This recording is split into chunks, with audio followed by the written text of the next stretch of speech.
Welcome to JK Tells a Story, where real-life dramas unfold. Sit back and enjoy today's tale. I was watching the evening news on TV when my wife returned home late from work.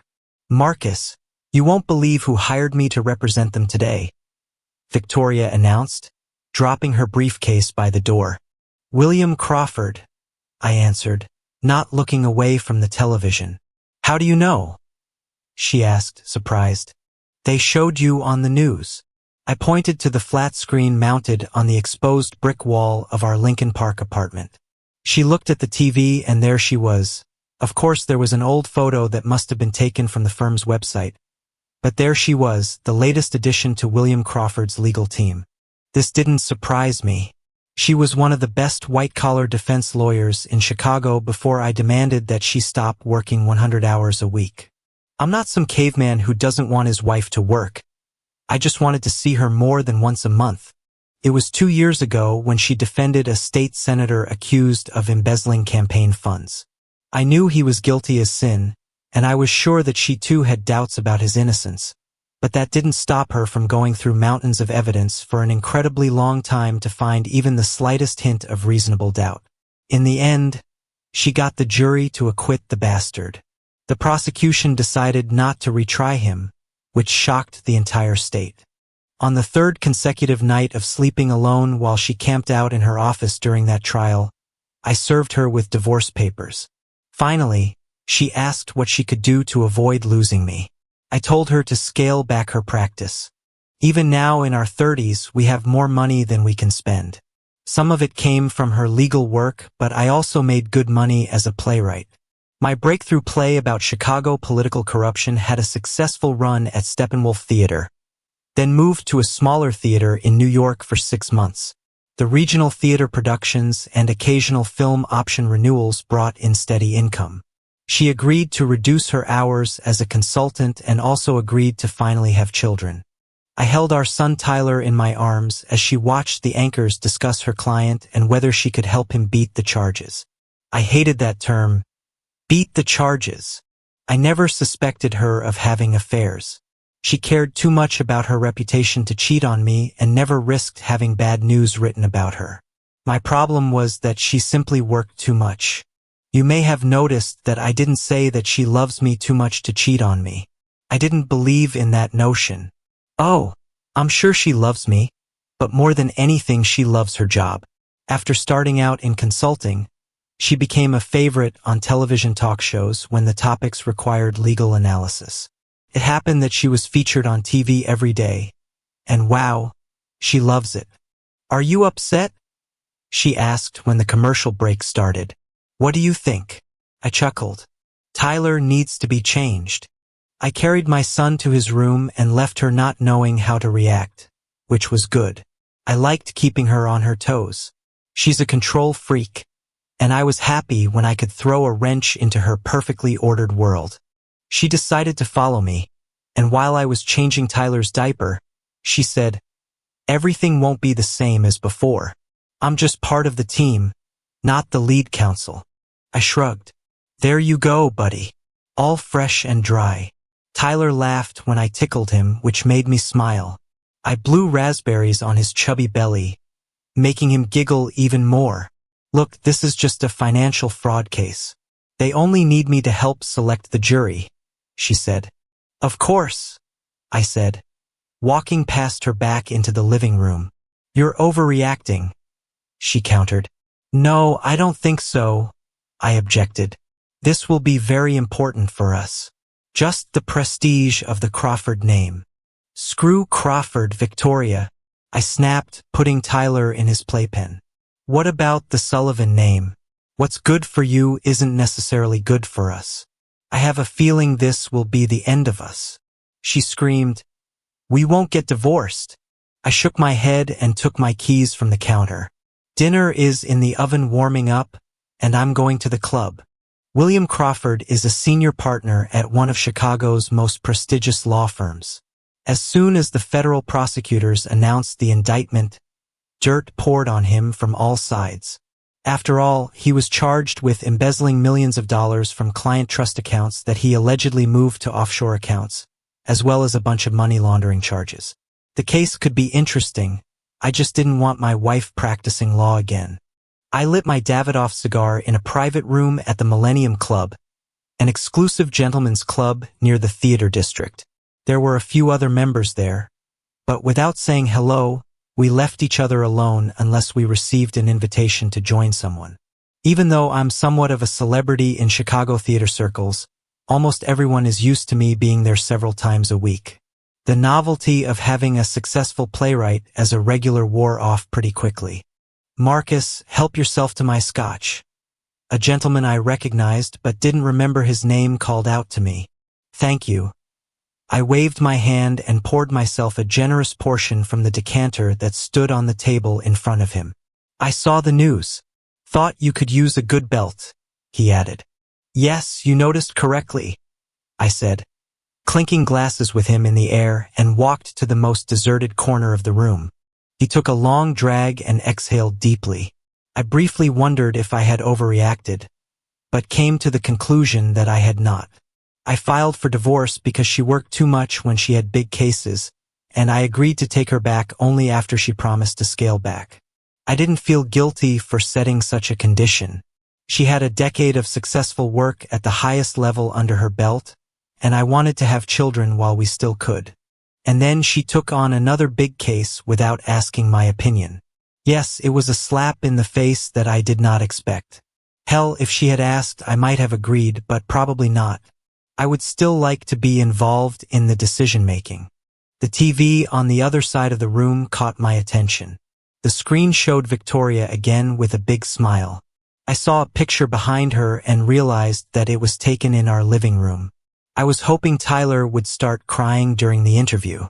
She manipulated these presenters, making them believe she was answering their questions without giving them anything close to what they wanted. It was masterful. Then the host, who happens to be my golf buddy, asked, "Will your husband refile for divorce?" "Sorry?" Victoria asked in shock. "Well, the condition for ending the divorce proceedings with your husband was that you would no longer take high-profile cases. This seems to violate your agreement." I sent him a text message. "I owe you a bottle of Pappy Van Winkle for that question.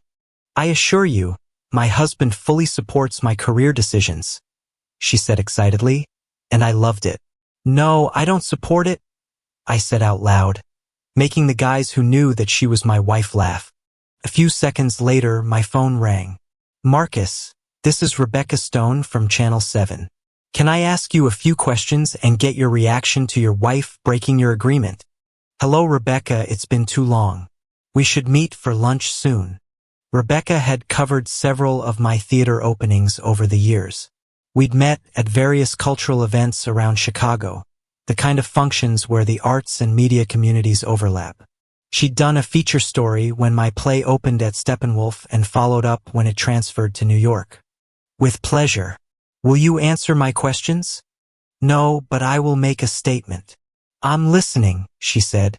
"I am completely stunned. This will probably be the title of your segment. Do you have anything to add? Maybe his backstory?" "Look, she hasn't done anything yet that could bring up old problems. We are happy and in love. Thank you, Rebecca. See you soon." The phone rang again, and I turned it off. I knew that otherwise I would have no peace. Media vultures are circling, and being in the public I myself through my work, I understand how they operate. "It won't be the same," Victoria said as I walked into our bedroom. She looked stunning in a floor-length black satin nightgown. The slit on the left ended mid-thigh, and the lace bodice did nothing to hide her curves. It was not intended for sleeping. "It doesn't matter whether it happens or not," I said, trying not to look at her. "You know the stakes now. Everything is different. We have Tyler." I laughed. "If you think the fact that we have a son will stop me from wanting a wife who doesn't put her career first, then you're in for a shock. If you go back to your old habits, you'll be out the door. We've gone too far." "I do not want to quarrel, Marcus. The time to discuss this was before you took the job. We are now in the consequences phase. Everything will be fine with us. You'll see. Now come to bed." I wanted to show you how much I love you. I knew she would be furious the next day when she saw my comments on the news, but I decided to take advantage of the fact that I had a beautiful wife while I still could. Later that evening, we came together in passion, and I gave her everything she wanted. As always. You were wonderful. She managed to tell me that she loved me before falling asleep. That was wonderful. I wondered how she would treat me in the morning. Oh, you son of a... she screamed when I walked into the kitchen the next morning. Hit a nerve, did I? I interrupted her. It's true. You shouldn't have told them that, she shouted. I shrugged. It's done. They'll be talking about this all day. I laughed. At least they won't talk about your client for a change. Her client had been featured on news programs for weeks before and every day after the indictment. I kissed her on the cheek and decided to have coffee and breakfast on my way to the theater to avoid her anger. I wondered how long it would be before she started working 16 hours a day again. We haven't finished discussing this yet, she shouted at my back. I got to Steppenwolf Theater and it was chaotic. My assistant Emma, who handles my correspondence and scheduling, looked frazzled. Oh my God, Marcus. Today the phone is just ringing off the hook. I handed her the coffee and said, turn off the ringer, Emma. Let them go to voicemail, and you can filter out the important calls so I can call back. Thank you, boss. This will help, she replied. I entered my office at the theater and saw that my director Janet was already waiting for me. Good morning, Marcus, Janet said. Just wonderful, Janet. What do we have for today? It's hard to avoid the Crawford story, especially since you're now involved in it, she said. The cast is distracted, and some board members are concerned about negative publicity affecting our season. It's not me who's involved, it's my wife. Same difference. The Arts Council called about that forum we discussed. They want you to participate in a panel about ethics in public life. Rebecca Stone would moderate. Could help show you're taking the high road. Yes, I read her piece this morning. I swear this woman has a fascination with my wife. I laughed. No, she's not indifferent to me. I once overheard her talking to someone at an opening night party and used it to my advantage. Don't string the poor girl along, Marcus. I expected this city to chew her up and spit her out a couple of years ago. Hey, never underestimate a farm girl. She's tough as nails. Okay, I'll call her and make arrangements. Thank you, Janet. Also, see if Dan can come to the forum. I like what he did to my wife last night on his show. It's good to have friends, isn't it? You know it, I said. Okay, Marcus, we're live in 5, 4, 3, 2. Janet pointed at me and the camera light lit up for the Arts Council's live stream. Good evening, Chicago. Welcome to tonight's Arts Council Forum on Ethics and Public Responsibility. I'm Rebecca Stone, and I'm joined by acclaimed playwright Marcus Sullivan. Marcus, thank you for being here during what must be a difficult time. Thank you for having me, Rebecca. It's always important to discuss civic responsibility. She had crossed her legs and was wearing a short skirt that gave me a view of her legs in sheer stockings. I found myself distracted by the sight. I've always been a sucker for beautiful legs, especially those covered in black nylon. Your work often deals with corruption and moral compromise. How do you think public figures should handle personal scandals? I think we should separate the art from the artist and the work from personal failings. But what about when someone's personal choices directly contradict their public positions? Your wife, for instance, has just joined William Crawford's defense team. My wife is a professional who makes her own career decisions, I said, though I could feel the irritation building. She dangled her shoe from her perfectly pedicured foot and smiled. According to my sources, she's not just consulting on jury selection. She's actually first chair at the defense table. I don't put much stock in anonymous sources, I said with a shrug. She laughed. That's because you create stories rather than report them. I am a playwright, not a journalist. I create fiction, though sometimes reality provides better material than I could invent. She smiled and said, "Speaking of reality, your wife seems to have been less than honest with you about her role in this case. Let's take questions from our audience," I said, not wanting to dig myself deeper. I could no longer control the conversation. Damn those legs. Just then, my phone buzzed with a call. Emma must have patched it through as an emergency. "Marcus, I didn't lie to you.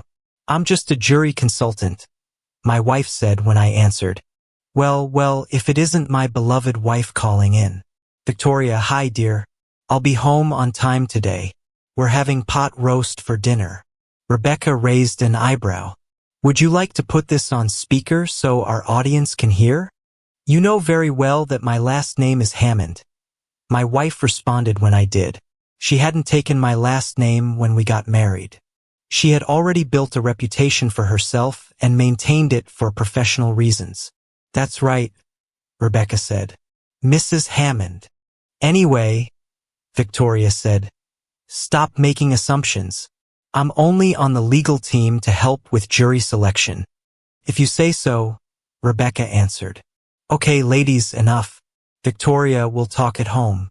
Let's move on." "Well, that was a damn nightmare," I said after the forum ended. "I think everything went great," Rebecca said, putting on her shoes. Halfway through the forum, she had slipped them off, which I found distracting. "You owe me," I grumbled. She laughed. "How about I invite you to dinner? Forget about your pot roast." Her look made me nervous.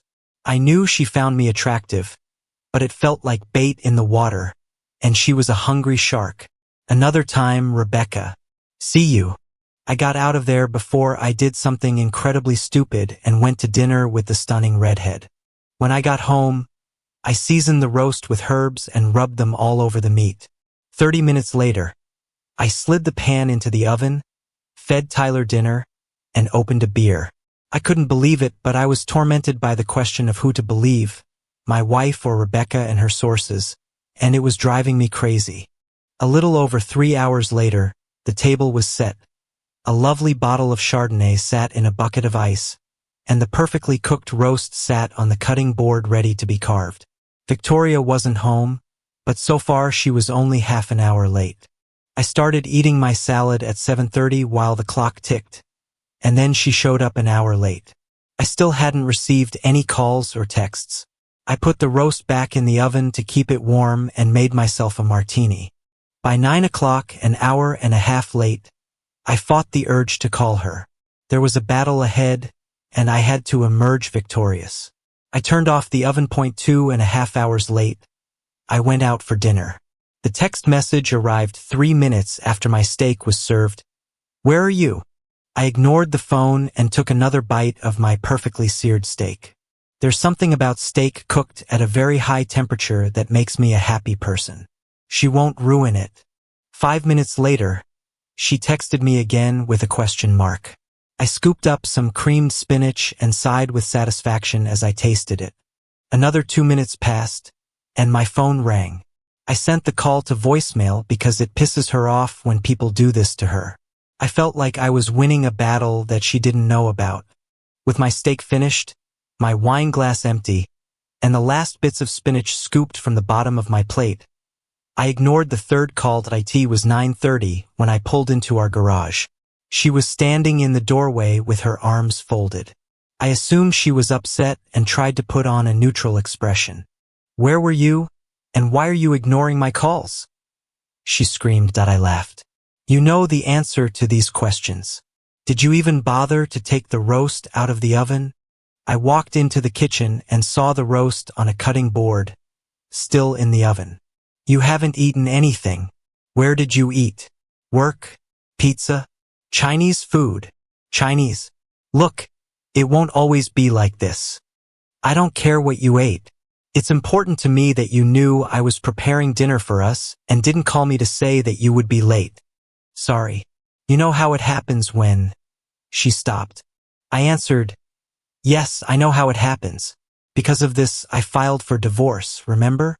You always forget that you have a husband at home. Only now you also have a child at home. Did you even notice that Tyler isn't here? I thought he was with you. Wait, where is he now? You didn't even notice. You're a terrible wife when you're busy. But it turns out you're also a terrible mother. She slapped me.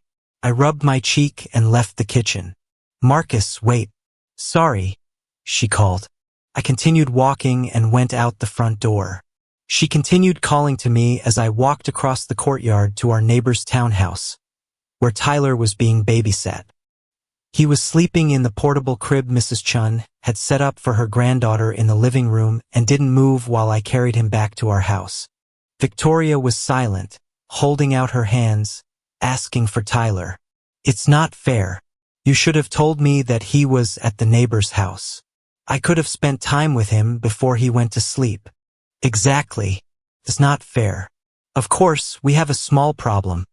You didn't tell me when you were going to be home. I was angry with you because you embarrassed me on that forum. This is different. Just don't call me during professional events. I don't like surprises, and we should always be on the same page. We must be husband and wife first. I lied, Marcus. I'm not just consulting on this case. Time will tell, I said and went to bed. Ever heard of James Anderson? Rebecca asked me the next day. She intercepted me in the parking garage as I was walking to my car after leaving the theater that I felt like I was in All the President's Men with Woodward and Bernstein. No, but should I? He's the best jury consultant in the country. Worked on almost all high-profile trials over the past 3 years. My source said William Crawford just hired him as a jury consultant. And so what is my wife there for, then? What are you trying to do, Rebecca? Seriously, are you trying to drive a wedge between me and my wife? She shrugged and replied, just asking questions, Marcus. This is exactly what I do. Then ask someone else and put it in your story. I opened the car door, climbed inside, and slammed it. The impact jarred my shoulder, causing me to wince. Careful there. She laughed and waved as I drove away. I noticed her shimmering stockings in the rearview mirror. At 6 o'clock, I gave Tyler his dinner and made myself a sandwich from the leftover roast, which was quite tasty. Victoria was late again, and again I didn't receive a text or call an hour later. She burst into the house through the garage door. Sorry, I was busy and couldn't call. When were you tied up? I asked. What do you mean? I mean, you weren't physically tied up, right? You were at a meeting with other lawyers or reading case files. At any time in these scenarios, you could have picked up your phone and texted me. Marcus, I apologized. Apologizing won't work this time, Victoria. You need to spend time with your son before I put him to bed. I left the room and headed to my den in the basement. I expected her to follow me with Tyler, but she didn't. This disappointed me because I was keyed up and looking forward to a confrontation. During halftime of the Bulls game, I went to the kitchen to get a bottle of water. In fact, I was conducting reconnaissance regarding my wife. She was eating ice cream and reading something on her tablet. When she realized I was nearby, she looked up. We need to talk about this, Marcus. There's nothing to talk about. You returned to work and fell back into your old patterns. Damn it, if you're not lying to me, you were only supposed to be working on jury selection. She looked away and, for the first time, did not deny that she was lying about the extent of her involvement. I continued, well, that's it then. I'm not going to play second fiddle to your work anymore. I will update my divorce papers and refile them this week. Damn it, Marcus, we won't get divorced. I repeat to you that everything is not the same as before. Exactly. 2 days at work, and 2 out of 2 you're late and don't call. It's like deja vu. This is just the beginning. You'll see. Everything will be different. I have a lot to catch up on for the sake of the case. Catch up on what? You were supposed to advise them on how to select juries. You don't understand, Marcus. A lot depends on this. Yes, well, okay. I turned and walked away. She rushed after me and put her hand on my chest. I promise that everything will not be the same as before. Prove it. She hugged me and started sobbing. Like a fool, I decided to give her a chance. This went on for 3 days. It was a beautiful Sunday morning, and I was playing hide and seek with Tyler when she walked into the room. I need to go to the office for a few hours. I'll be home by noon. What about church and brunch like we do every week? I asked, and she did not notice the disappointment in my voice. We'll go to lunch instead. We can go to that Mexican place in the Lincoln Park neighborhood that we like. Meet me there at noon. I said this knowing she'd be late. She kissed Tyler, then me, said goodbye, and left the room. I looked at Tyler and said, "Well, buddy, what are we going to do, huh?" He chuckled and I returned to our game. Tyler and I arrived at the restaurant at exactly noon, and I ordered quesadillas and Sprite. Tyler happily chewed on the small, soft pieces that melted in his mouth.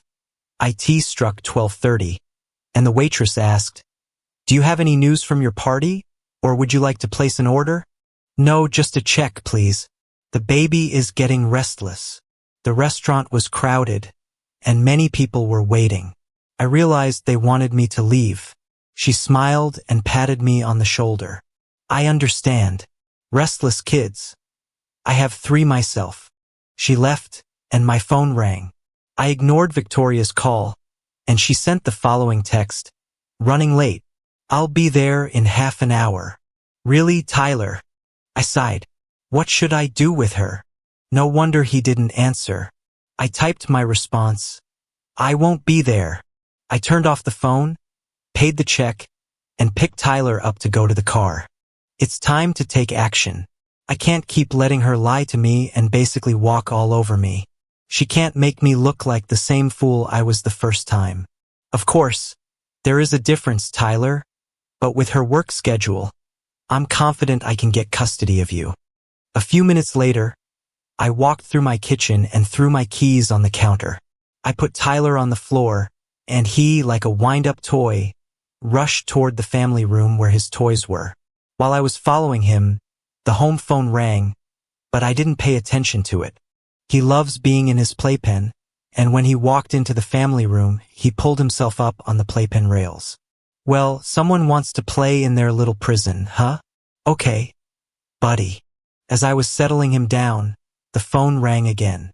"Mommy will be angry, won't she?" I asked. He chuckled and grabbed his educational toy.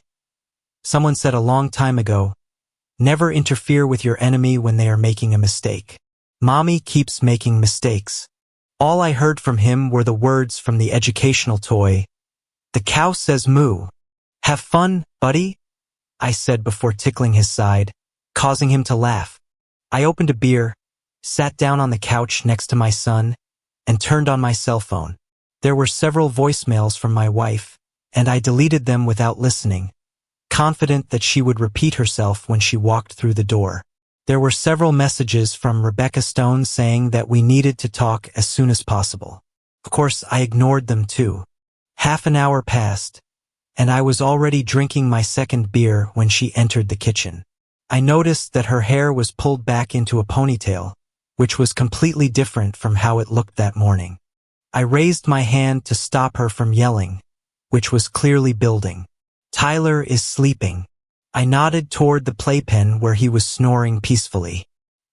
"He should be in his crib." I agreed and let her take him to the bedroom. While she was doing this, I got in my car and headed to the Millennium Club.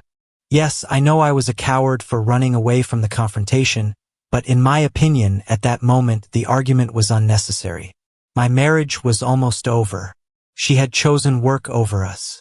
I was reading an article about Crawford with my back to the door when I heard a voice behind me.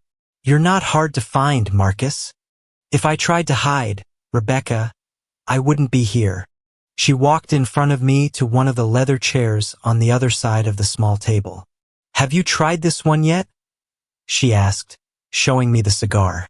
"Good selection." "No, but it has a high rating." "Yes, that's what Frank said." Frank is the club manager and is always quick to make recommendations, especially to a beautiful woman. That explained how she ended up in the members-only smoking room. Rebecca took the lighter from me and I caught myself looking at her legs. She was wearing stockings today, and they looked amazing. She must have put on lotion recently because they were shiny and looked smooth. "You're too easy, Marcus," she teased and crossed her legs the other way. I took a drag from my cigar and blew the smoke in her direction. "What do you want, Rebecca? I'm trying to relax here." She frowned for a moment, and there was sadness in her eyes before she said, "I have bad news. It'll be front-page news tomorrow, but I wanted to let you know in person before it all explodes." She slid her phone across the table to me. "What should I look for?" "The video has already been queued up. Just watch," she said, taking a drag from her cigar and coughing slightly. I almost choked when I saw the video on her phone. There was my wife and William Crawford in what appeared to be his office, clearly in an intimate embrace. I threw the phone on the table and sat back. "Sorry, Marcus. I'm really sorry, but it's only going to get worse." "Why would you be sorry? You have the story of the year, and since when do you care about collateral damage?" "It has never been this personal for me," she whispered. I sighed. "Do you know what the worst part of all this is?" She shook her head, and I tried not to show emotion. I had to look away. It didn't even take a week for her to get involved with him. He also had affairs with 2 other women on his legal team. I shrugged and took another drag. As if it matters. I was going to get a divorce anyway. This simply eliminates any chance of reconciliation. A smile flashed on Rebecca's face, then quickly faded. I think she was pleased about the end of my marriage. She must have thought this would give her the opportunity to comfort my broken heart. "Send me this video, please," I said. "I can't do this, Marcus. This story isn't published yet." "To hell with your story," I shouted and slammed my hand on the table. "This is my marriage." I stood up and waved my hand in silent apology to several members in the room. "Okay," she said, retreating without a fight. "Just don't share it publicly." She went to her locker and pulled out a bottle of 25-year-old Macallan single malt whiskey. If there was ever a time to drink this, it's now. I poured 2 healthy glasses and sat back. Rebecca took one without asking, and I lit my cigar again. "Thank you," she said, taking a sip. I could tell she didn't drink much scotch by the way she tried to hide her grimace. Honestly, I never thought that she would cheat on me. I always thought that she wouldn't risk her reputation like that. It's about him, you know. He's a notorious player. We'll just never get hard evidence on most of his affairs. No, it's her fault for getting involved with him in his office after working together for a week. No, this is what she was looking for. By the way, where did you get this video from?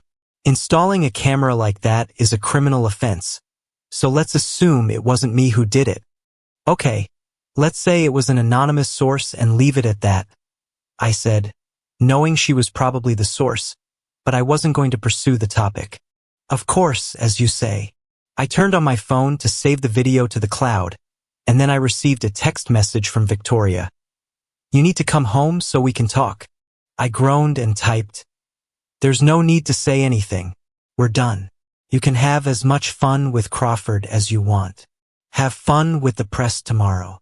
I turned off the phone and watched as Rebecca threw her head back and took a long drag from her cigar. There's something appealing about a woman smoking a cigar.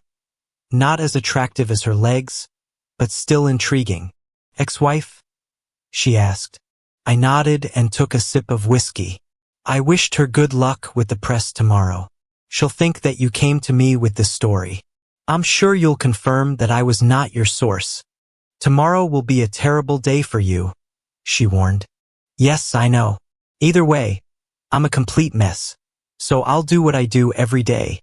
Keep moving forward and focus on my work. Do you have enough strength? You sound like one of the resilient characters from your plays." I laughed. "Life imitates art, I suppose." She laughed. After another hour of conversation, my cigar was finished. If I thought she would stay, I would have bought us another round just so I could keep sneaking glances at her, but it was time to leave. "Buckle up, Marcus," and I meant it when I said I was sorry. You are a good man, and you don't deserve this. Yes, well, we'll talk later perhaps. I decided to go to the Palmer House Hotel. I didn't want to face my soon-to-be ex-wife until it became inevitable, and I decided that would happen the next day. I woke up at 6 o'clock and turned on the news. The story had already broken and was being covered on all channels.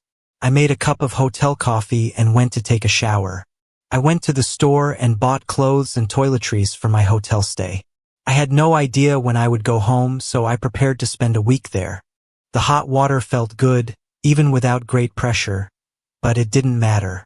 Water pressure was the least of my problems.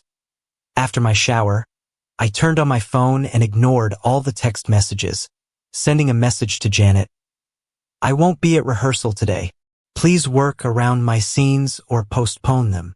She answered, I saw the news. I'm really sorry. The theater is handling press inquiries. The phone rang, and of course it was Victoria. I ignored her and turned up the volume on the TV. The presenter said, We have breaking news following up on Channel 7's report about William Crawford's affair with his lawyer Victoria Hammond. A video has emerged. We warn you that the content may be disturbing to some viewers. I watched a video of them in an intimate embrace in what appeared to be his office.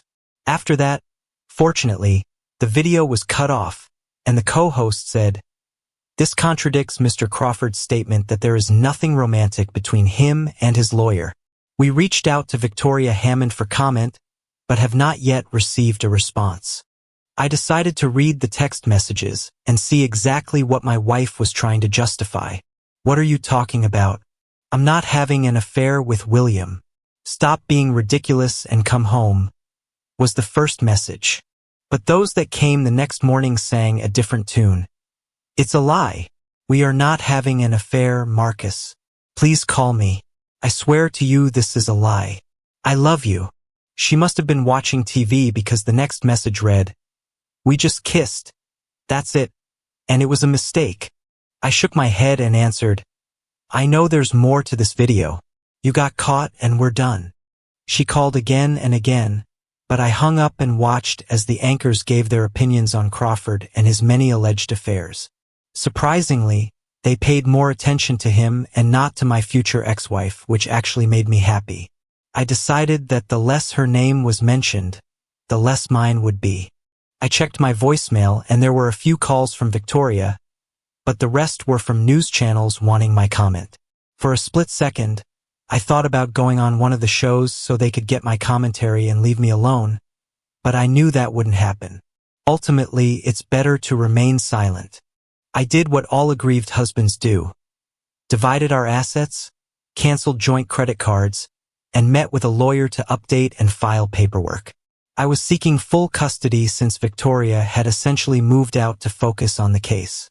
My lawyer was confident that I had a good chance of getting at least primary custody and believed that evidence of infidelity could be used to streamline the proceedings. I didn't feel good, but I felt satisfied that I had put the finishing touches on my failed marriage. It's obvious that she loves her job more than she loves me, and it's more than obvious that she doesn't love me enough not to cheat on me. Good riddance. I turned on the home security system on my phone and saw her sitting on the couch with a sleeping Tyler, crying. I didn't know if she was crying because of me and the loss of our marriage or because of the spectacle she was making of her precious career. I was trying to figure out how to get back at Crawford. There was a lot of public humiliation, and whatever his wife was going to do to him, none of it came from me. I felt like I had to do something to maintain my dignity. In the end, I decided that the idea was stupid. He has a whole security detail and I just can't get close to him. And even if I could, I would eventually be caught and either arrested or beaten senseless. I just have to come to terms with karma's plans for him. Maybe he'll end up with Victoria. The next day continued in the same spirit, except that I was required to attend a theater board meeting. Janet handled things as usual, and the Steppenwolf offices weren't too chaotic, unless you count the 20 reporters standing in front of the building. Entering from the stage door allowed me to avoid them and get to the meeting safely. Marcus, Your friend at Channel 7 said she wouldn't mention your personal life in future arts coverage if you give her an exclusive interview about how artists handle public scrutiny, Janet said. I threw up my hands and groaned. Are you kidding me? What the hell difference does it make? An interview with her is probably even worse. I can't talk to her and not address what everyone's thinking about. How are you going to avoid this topic? This is the biggest story in Chicago right now, and you're part of it whether you like it or not. This is my artistic work. I can focus on that or not as I choose, I replied, frustrated. Of course, she said, rolling her eyes. Until the board members are upset that you're acting unprofessionally or the scandal affects our donor relationships. She was right, of course. I would get calls from the theater board and sometimes directly from major donors if they were sufficiently concerned. Such is life in Chicago theater. Okay, Rebecca can interview me about the creative process, but tell her to keep it professional. I have a long memory. Oh, if you give her a chance, she'll be very respectful, Marcus, Janet said, laughing, and walked away. It's not easy being interviewed by Rebecca in this situation. I can't control the narrative, and I certainly can't control her journalistic instincts. She will pressure me and dance around personal topics until I indirectly give her the answer to every question I don't want to answer. An hour later, the camera crew arrived at the theater. I watched with mixed feelings as Rebecca set up for the interview in our rehearsal space. I saw her notepad and asked, "Is this a list of personal questions disguised as artistic inquiry?" She smiled sweetly and replied, "Of course not. I wouldn't dare ambush you during a professional interview about your work." The cameraman began his countdown, and Rebecca continued, "But I do need to address how current events might affect an artist's perspective. 3, 2, 1. The camera started rolling, and I took a deep breath. Good afternoon, Chicago. I'm Rebecca Stone, and I'm here at Steppenwolf Theater with acclaimed playwright Marcus Sullivan. Marcus, thank you for taking time during this difficult period. Thanks for having me, Rebecca. It's always important to discuss the work." She had crossed her legs and was wearing a short skirt that gave me a view of her legs in sheer stockings. I found myself distracted by the sight. I've always been a sucker for beautiful legs, especially those covered in black nylon. Your plays often explore themes of betrayal and moral complexity. How does your personal experience inform your artistic vision? Art has always been a way to process life's complications. When reality gets messy, I turn to creating something meaningful from the chaos. She dangled her shoe from her foot and smiled. Speaking of messy reality, your wife's involvement in the Crawford case has put you in an uncomfortable spotlight. How do you handle that as a private person? This interview is about my artistic work, Rebecca. I'd prefer to keep it focused there. Of course. But given that your current play deals with corruption and betrayal, some might see parallels between your art and your life. Art draws from life, but good art transcends personal circumstances, I said firmly. You're absolutely right. Let's talk about your writing process and how you develop these complex characters. The interview continued for another 20 minutes, focusing mainly on my creative work. Rebecca managed to slip in a few more personal references, but I deflected them skillfully. After the cameras stopped rolling, she approached me. "That was professional enough, I hope? You pushed the boundaries, but yes, it was fair. I wanted to tell you something off the record. There's more coming out about Crawford. Financial irregularities that go back years. Your wife might be in deeper than just the affair." I stared at her. "Are you trying to help me or get another story?" "Maybe both," she said honestly. A month later, I was sitting in my lawyer's office waiting for Victoria to arrive for our final settlement meeting. "Marcus, I'm so sorry. It was a mistake," Victoria began when she finally showed up, looking haggard and defeated. "Victoria, I don't want to hear this. If you think that the reason for our divorce is just that you cheated on me after a few days of working together, then you are sorely mistaken," I retorted. "Easy. My lawyer warned me when I got heated. Listen, yes, your affair with him is grounds for divorce, but you forget that you've returned to your bad habits from the moment I first filed. You were late, you lied, and you basically put your job before our marriage and our child. This is unacceptable to me, and you knew it. That's why you didn't discuss it with me when you took the job. Marcus, this was just supposed to be jury consulting, she said weakly. Yes, I heard that. Only it wasn't like that, was it? No, I didn't think so. You got carried away again. For you, it's like an addiction. Honestly, judging by how quickly you got involved with him, I'm pretty sure you've cheated on me before. Just sign the papers. I'm being more than fair. I want primary custody. Tears rolled down her cheeks as my lawyer said, Miss Hammond, this is absolutely unacceptable to us. There is no situation in which my client would agree to joint custody, and given your work schedule and recent complications, we are quite confident that the judge will agree that this is in Tyler's best interests. Damn it, Victoria. My investigator says you work 14 hours a day all week and haven't asked to see Tyler since you moved out weeks ago. Who are you kidding? I love him, she whispered.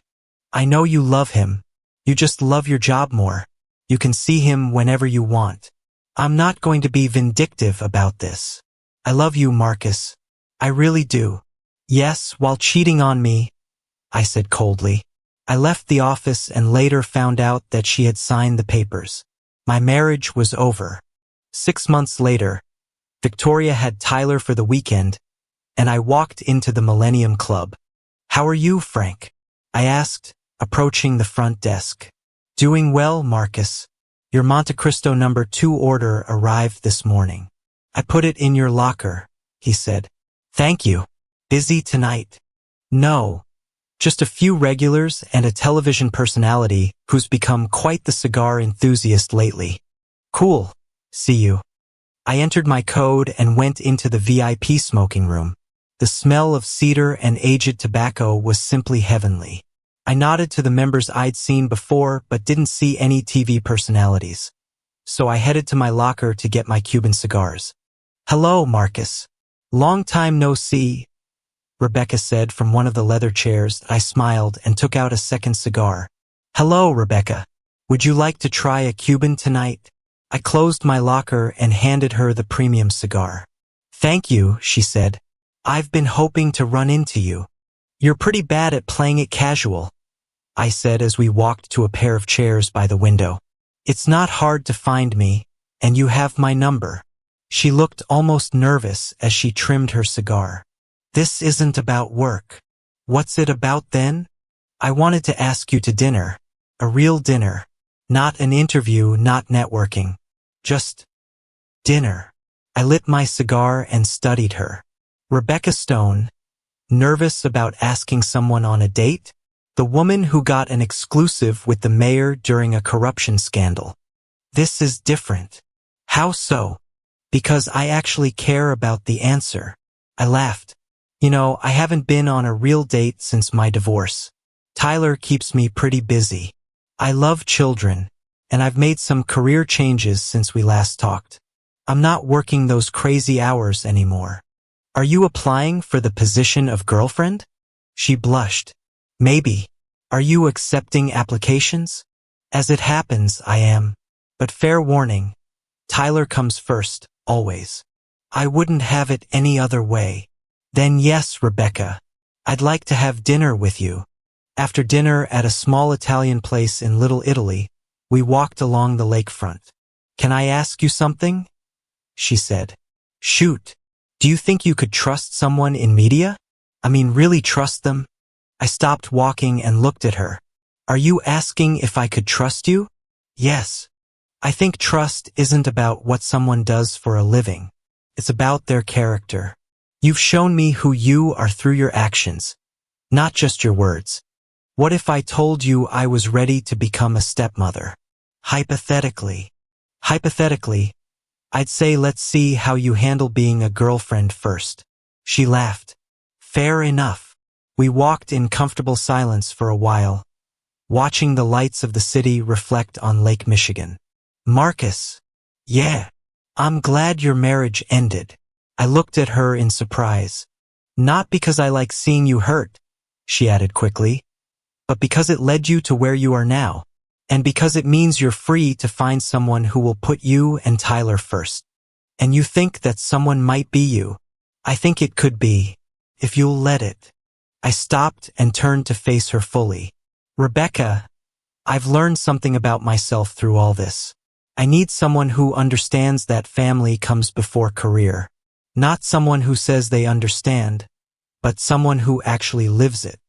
I left Channel 7 because I realized I was becoming like the people I criticized. Too focused on the next story, the next scoop. I don't want to be that person anymore. Now I'm working for a morning show. Better hours, less drama. More time for what really matters. Time will tell, I said. But you're willing to give it a chance? I'm willing to give it a chance. She smiled and took my hand. I have a feeling we could be really good together. After dinner, we were enjoying a glass of wine on my sofa when I asked, "So what made you change jobs?" "Really?" She laughed.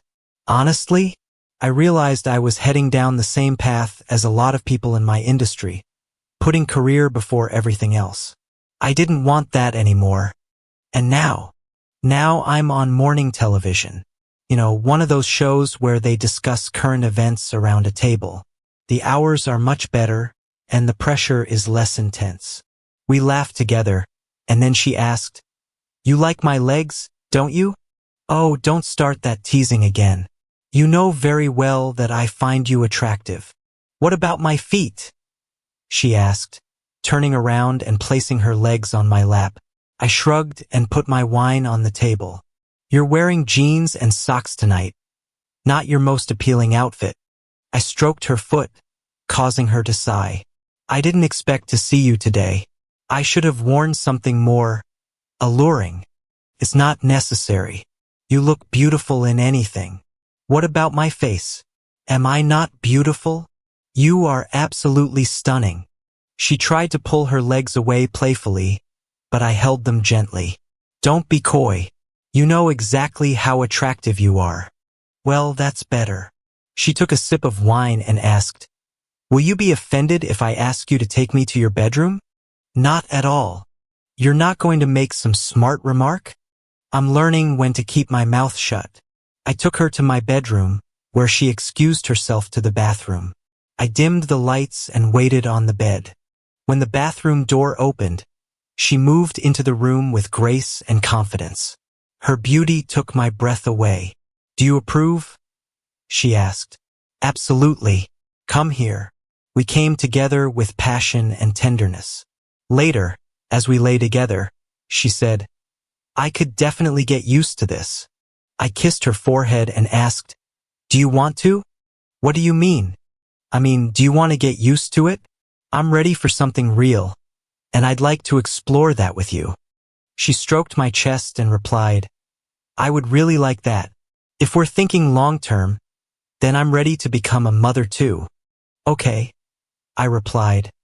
"But first, let's see how you handle being a stepmother." "Deal." She laughed and playfully tapped my chest. "I won't cheat on you," she whispered. "Neither will I said and kissed the top of her head. "And Rebecca, I think I found a woman who will put family before career. Time will tell, but I'm excited to find out. After all, the best stories are the ones where you don't know the ending yet." Over the following months, Rebecca gradually became part of our daily routine. By the time we'd been together a year, Tyler was calling Rebecca Mom. And now, 2 years later, she was pregnant with our daughter. She had kept her word about priorities. She turned down major story opportunities when they conflicted with family time, and she never missed one of Tyler's soccer games or school events. One evening, as we were putting Tyler to bed, he looked up at us and asked, "Will the baby call you Daddy and Rebecca Mommy?" Rebecca looked at me, then back at Tyler. "The baby will call us whatever feels right, but you'll always be the big brother." "Good," he said with satisfaction. "I want to teach her how to play trucks." Later that night, as we sat on the couch with her head on my shoulder, Rebecca said, "He asked the question I've been hoping you would ask. Which question is that? About making this official. About becoming a real family. I looked at her seriously. Rebecca, I've watched you for 2 years now. I've seen you choose us over career opportunities again and again. I've seen you love Tyler like he was your own. I've seen you become the kind of partner I always hoped for but never believed I'd find. Is that a proposal? That's a proposal. She threw her arms around me as much as her pregnant belly would allow. Yes. Of course, yes. I love you, Rebecca Stone. I love you too, Marcus Sullivan. And I love our family. Our family, I agreed. As we sat there planning our wedding and discussing names for the baby, I thought about how sometimes the worst betrayal can lead to the greatest blessing.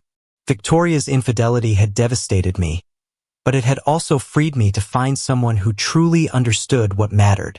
I had found a woman who chose love over ambition, family over fame, us over everything else.